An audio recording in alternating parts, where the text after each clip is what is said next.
যে উপদেশে কোনো কাজ হয় না, কারণ এটা এক ধরনের আমাদের যে জীবন অভিজ্ঞতা, সে অভিজ্ঞতা হয়তো আপনাদের সঙ্গে আমরা একটু শেয়ার করতে চাই। সেটা একটা হতে পারে, কারণ হলো যে এই যে তরুণ প্রজন্ম, তারা আসলে যেই সময়ের তাদের প্রজন্ম এবং আমাদের প্রজন্মের মধ্যে কিন্তু মাঝখানে কিন্তু একটা বড় ব্যবধান আছে। আমরা আমাদের সময়ে আমরা মোবাইল ফোনের নামও শুনিনি, দেখা তো দূরের কথা, কিন্তু এখন আমরা যেখানে যে সবার হাতে একটা মোবাইল ফোন থাকে। এমনকি মাঝখানে আমি একবার ভুটানে গেলাম, একটা বুদ্ধ মন্দিরের চতুর্দিকে দেখলাম যে ভিক্ষুদের সবাই হাতে মোবাইল ফোন, সবাই মোবাইল ফোন টিপছে। তো সব প্রার্থনার মধ্যেও কিন্তু মোবাইল ফোন ঢুকে গেছে, ব্যাপারটা এরকম। তো সেই যে আসলে প্রজন্মের যে একটা ব্যবধান, একেবারে সেটা অভিজ্ঞতার ব্যবধান এবং একই সঙ্গে প্রযুক্তির যে উৎকর্ষ, এই সব কিছুর মধ্যে কিন্তু আমাদের সমন্বয় করার কাজটা খুবই কিন্তু আসলে কঠিন। তো সেই জন্যে আমরা যদি একটু যে আমাদের মানে সমস্যাগুলি কোথায় কোথায় আছে সেটাকে যদি আমরা সেভাবে একটু চিহ্নিত করতে পারি, তাহলে সমষ্টিগতভাবে আমরা, সরকার তো করবেই, কিন্তু সরকার অবশ্যই জনগণের সহায়তা করবে। আর সরকার তো শিক্ষা বান্ধব সরকার, সরকার চেষ্টা করছে। আপনারা তো জানেন যে প্রতি বছর, যেমন ধরেন আমি একটা উদাহরণ হিসেবে বলি, যে বই বিতরণ হয়, এই বই বিতরণ তো আগে বঙ্গবন্ধুর সময়ে, জাতির পিতা বঙ্গবন্ধুর সময় কিন্তু প্রথম বই বিতরণের কাজটা শুরু হয়েছিল, এবং তারপরে বহু বছর কিন্তু এগুলো হয়নি। 2010 থেকে আবার শুরু হয়েছে বই বিতরণ, এবং কত বই বিতরণ হচ্ছে আপনার মানে যদি আমরা কিন্তু অনেক সময় বলি শিক্ষাক্ষেত্রে আমাদের আরও অনেক কিছু করা দরকার, সরকারের কিছু লিমিটেশনস আছে স্বাভাবিকভাবে, কিন্তু আমরা মনে করি যে আরও বাজেট বাড়ানো দরকার, আরও বরাদ্দ করা দরকার।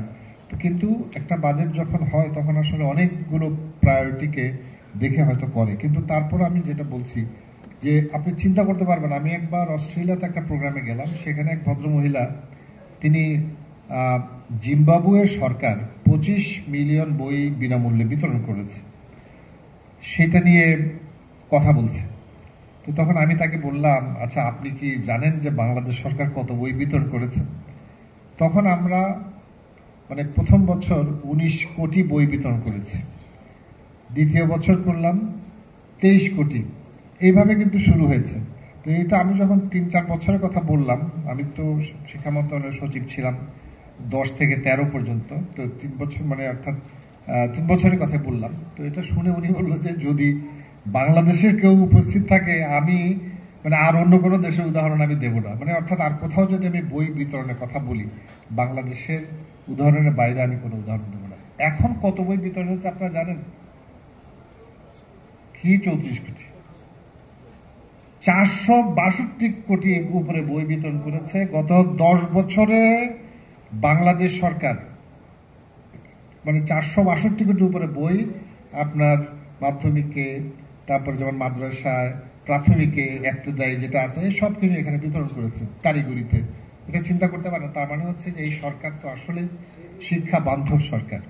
অতএব সরকারের কাছে আপনারা সব কিছুই বলতে পারবেন, এবং সরকার তার সামর্থ্য দিয়ে সেটা চেষ্টা করবে, যেটুকু সরকারের পক্ষে তার যেটুকু সামর্থ্য আছে সেটা দিয়ে বিষয়গুলিকে অ্যাড্রেস করতে। এখন একটু বলি, আসলে আমাদের সন্তানরাই তো এখানে আছে, যে আমি আসলে ব্যর্থতা কিংবা অকৃতকার্যতা, এই কথাগুলিকে আমি একটু আপেক্ষিক শব্দ হিসেবে মনে করি। এটা কিন্তু আসলে চূড়ান্ত কোনো মানে অর্থ নেই। কারণ হচ্ছে আজকে আমি হয়তো একটা কাজ করব, কিন্তু দেখা গেছে আমি এটা করতে পারলাম না, এটা যানজটের কারণেও হয়তো আমার হয়তো ওখানে গিয়ে পৌঁছতে দেরি হতে পারে, কিংবা আমার নিজের কোনো কারণে হতে পারে। অতএব নানা কারণে কিন্তু একটা সময় আমাদের নিজেদেরকে মনে হয় যে আমরা আসলে কৃতকার্য হতে পারিনি, এটা হতে পারে। কিন্তু যদি কখনো কখনো আমাদের এরকম একটা উপলব্ধি হয় যে এই কাজটা আমি যদি একটু চেষ্টা করতাম, কিংবা এটার জন্য যদি আমি নিরন্তর একটা চেষ্টা করি, তাহলে কি আমি কি আসলে এই কাজটা আমি সফলভাবে করতে পারতাম, মানে তথাকথিত সাফল্য যেটার কথা বলছি। যেমন ধরেন আমরা লেখাপড়া করেছি অনেকের সঙ্গে, অনেককে কিন্তু খুবই মনে হচ্ছে যে মানে শিক্ষা জীবনে মনে হচ্ছিল যে অসাধারণ কিছু একটা তারা করবে, কিন্তু পরে দেখা গেল যে তারা অনেকে অনেক কিছু করতে পারেনি। কিন্তু যাদেরকে আমরা মনে করেছিলাম হয়তো সেভাবে কিছু করতে পারবে না, তারাই দেখলাম যে পরবর্তী জীবনে কিন্তু অনেক বড় কিছু তারা হয়েছে। তার মানে হচ্ছে যে সাফল্য ব্যর্থতা এই পুরো বিষয়গুলি কিন্তু আপেক্ষিক। এগুলির জন্য কারো হতাশ হওয়ার প্রয়োজন নেই। আমি মনে করি হতাশ হওয়াটা একেবারেই ঠিক না। কিন্তু ওই যে মোহিত কিছুক্ষণ আগে বললো যে একবার মানে যখন পারলো না দ্বিতীয়বার গেল, মানে এভাবে অর্থাৎ যে চেষ্টাটা, এই চেষ্টা কিন্তু থামানো যাবে না, এই নিরন্তর চেষ্টাটাকে থাকতে হবে। কিন্তু আমি এটা বলি যে হ্যাঁ, অবশ্যই চেষ্টা করতে হবে যে যদি কোনো বিষয়ে কারো যদি, যেমন পরীক্ষা এখন 5টা বিষয় যদি থাকে, তো 5টা বিষয়ে তো পাসটা করা, সবাই বলবে যে হ্যাঁ পাস করো, অভিভাবকরা সেটা সেভাবে চাইবেন। তো কোনো কারণে যদি একজন শিক্ষার্থী একটা বিষয় সে খারাপ হতে পারে, আমরাও যেমন আমি অঙ্ক দেখলে আমি এখনো ভয় পাই, কিন্তু ঘটনাচক্রে এরকম হয়েছিল যে আমি এসএসসি পরীক্ষা দেওয়ার পরে দেখলাম যে অঙ্কে আমি লেটার পেয়ে বসে আছি। তার কারণটা কি জানেন? একমাত্র অঙ্কই আমি তখন করেছি, কারণ আমি দেখলাম যে আমি অন্য কিছুতে না, আমি পরীক্ষার আগে শুধু অঙ্ক নিয়ে ব্যস্ত। হ্যাঁ, পরে দেখলাম যে এটাই ঘটলো, আর যেটা আমি ভালো মনে করতাম সেটাতে ঘটেনি। তো যাই হোক, মানে আমি কথাটা বলছি এই জন্য, কিন্তু এখন কিন্তু আবার সেই যে সে সময় চেষ্টাটা করেছিলাম সেটা আবার কিন্তু আবার সেভাবে মনে নেই। অর্থাৎ আমি অঙ্কটা সেভাবে যে শিখতে চেষ্টা করেছি ব্যাপারটা তা না, আমি পাশ করার একটা চেষ্টা করেছি।